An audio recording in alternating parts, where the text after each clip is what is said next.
गाडी वापरली नाही ठेवून ठेवून त्याची बॅटरी डाऊन होत्या. तसंच तरुणांनो, तुम्ही घरात सोप्यावर गाद्या गिरद्यावर आरामात लोळत पडू नका. वापरलं नाही तर शरीर सुद्धा आपोआप बाद होते आणि आयुष्य पण 50 वर्षांना कमी होते. म्हणून नुसतं मोबाईल हातात घेऊन तासन तास कॉल करण्यात, स्क्रोल करण्यात किंवा टाइमपास करण्यात जीवनाचा बहुमूल्य वेळ आणि आयुष्यातला उमेदीचा काळ वाया घालवू नका. कारण हा काळ पुन्हा आयुष्यात कधीच परत येणार नाहीये.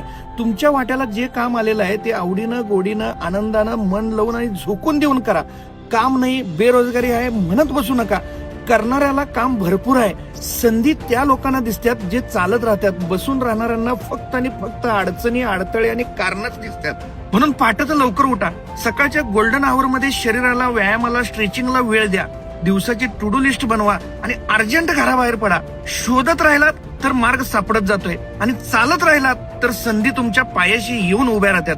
लक्षात ठेवा, मोहाचे क्षण आणि पराक्रमाचे क्षण हे निसर्गाने एकाच वयामध्ये ठेवलेले आहेत. जो मोहाच्या क्षणाचा त्याग करतोय तोच आपल्या आयुष्यामध्ये पराक्रम गाजवू शकतोय. म्हणून स्वतःला रोज विचारा, आज मी माझं आयुष्य घडवत आहे काय फक्त वेळ घालवा लागलोय? तुम्हीच ठरवा.